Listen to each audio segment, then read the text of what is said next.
Welcome back, everyone, to a brand new box office breakdown show here on Max Talks Movies. My name is Max Newberg. If you're new to the channel, I am back on this channel finally again, talking box office every single Monday. So if you're new to the channel, please subscribe, ring the bell. I talk box office every single Monday, as well as I do TV show reviews, movie reviews, as well as movie franchise rankings. So please subscribe, ring the bell if you're new to the channel so you can subscribe to the channel. Comment down below. What are your thoughts of the box office this past weekend? What are your thoughts on the Friday Night at Freddy's success? The Five Nights at Freddy's success? Let me know your thoughts on that in the comment section down below. I love having fun discussions with you guys in the comments. Also, please like the video, the thumbs up button, so you can support the channel. As I said, I have not been on the channel doing box office breakdowns in like over a month now. I've been overly busy for some reason the past month on Mondays. I'm finally free. And I'm going to be committing now to every Monday releasing a new box office breakdown show for the foreseeable future. So if you're new to the channel, you joined my channel when I wasn't doing the box office breakdowns. I break down, the way I do it is I break down I do the domestic weekend. This past weekend, domestically, top 5 movies of the weekend. Then I look into 2023 domestic and worldwide overall numbers, and then I give you what's upcoming in theaters. So let's get started with the box office this past weekend. And in first place is Universal's Five Nights at Freddy's, overtaking the #1 spot in its opening weekend, getting $80 million for Universal in an outrageously good box office weekend for this movie. Again, this is based off the mid-2000s video game series, which really broke through mainstream with its YouTube clips and reactors and streamers. Is one of the first video games where people like to see other people play the game. And it seems like it is a major factor. $80 million is a fantastic number, especially because the projections were $40 million, which was already a successful weekend. This movie's budget is $20 million. So just off its opening weekend, worldwide, where it got to around 130 overall, it is already making bank at the box office. Now, what people were nervous about coming into this weekend was Five Nights at Freddy's was also a simultaneous release on Peacock, which people thought would derail its business in theaters. But it looks like everyone got to the party this weekend, if it was in theaters or if they watched on Peacock at home. So this is one of the methods where the day and date release actually helped the movie. There are a lot of other movies have tried and failed with this method. My theater was completely sold out. It was the first time since I've been back at school, which I'd say is late August, where the theater was completely full.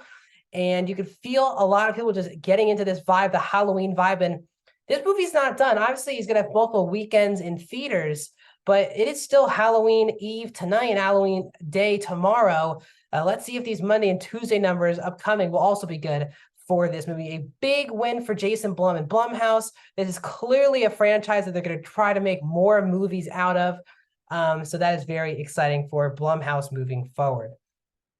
In second place is the Taylor Swift movie, The Eras Tour, dropping 54% in its third weekend, up to $15.4 million.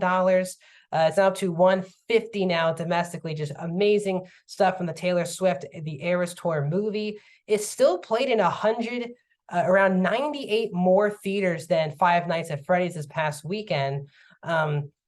Taylor Swift continues to prove that event movies are a huge thing. You're seeing a lot of these Five Nights at Freddy's, people are having fun because it feels like an event. And that's why Taylor Swift, we're not going to get too deep into the other movies, but still, Taylor Swift #2 this weekend. At #3, in its second weekend, taking a massive 60% drop, is Killers of the Flower Moon. This is from Paramount Pictures and Apple TV+.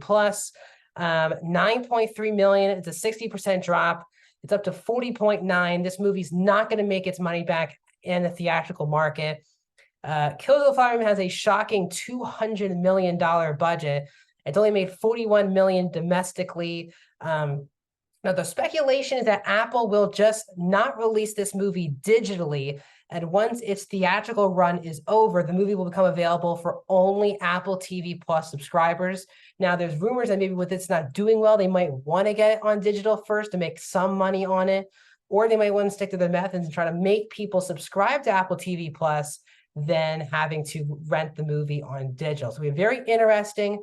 I'm not sure this movie killed its Oscar chances, but this movie just isn't connecting with audiences. Again, it's over 3.5 hours, not including credits. I'm sorry, including credits. So probably if you include trailers, you're there for well over 4 hours in the theater. And I think people are just ready for this movie to be home on streaming, but they don't have to be stuck in a movie theater for over 4 hours.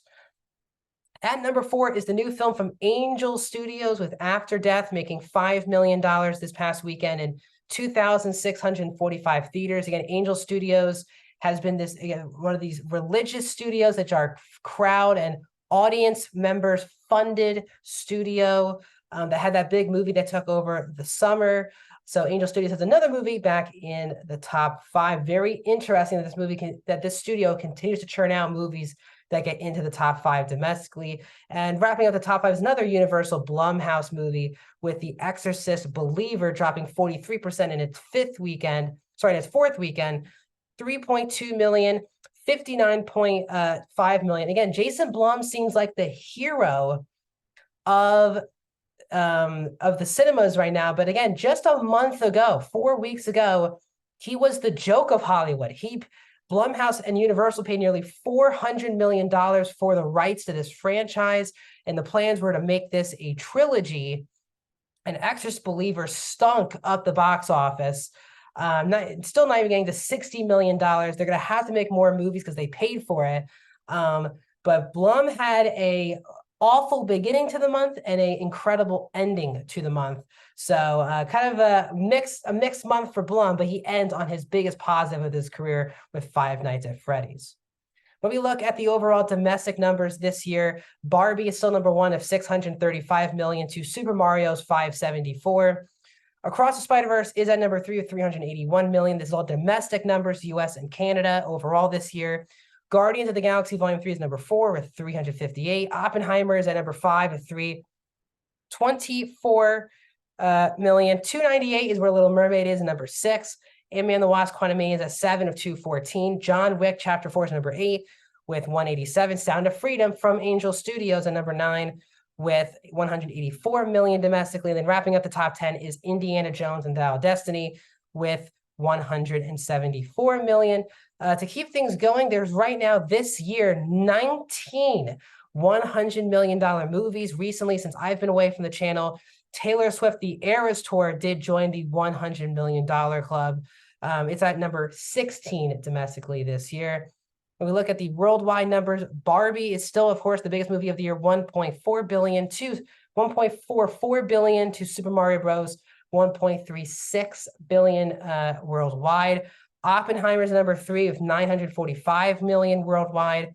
Guardians of the Galaxy number 4 with $845 million.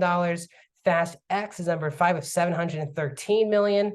Spider-Man Across the Spider-Verse is at number 6 of 683 worldwide. And then wrapping up the top 10 is Little Mermaid at 9 with 568 and Mission Impossible Dead Reckoning Part 1 at 566. Shockingly, this upcoming weekend, which is the first domestic box office numbers of the month of November, there are no new releases hitting theaters. So easy pickings for Five Nights at Freddy's to continue its success at the box office. The question is, with everyone already seeing it in theaters, does this mean everyone will now go to Peacock to rewatch it, or will people actually stay in the theaters to continue to support this movie? It has already made its money at the box office. So the question is, does this movie need much more at the box office to be deemed a massive success? So as I said, there's no new movies hitting theaters wide this upcoming weekend, which is a bit shocking when you get into we're beginning a new month, but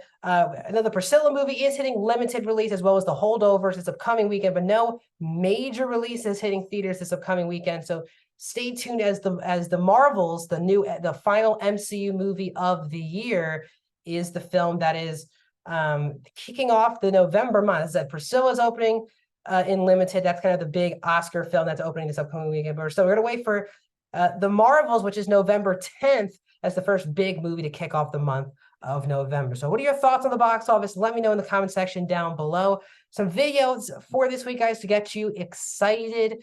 Already this week, I'll be doing, as usual, my breakdown of Loki. The new episode is hitting on Thursday, so the episode of Loki that I'm going to be breaking down will be released on Friday.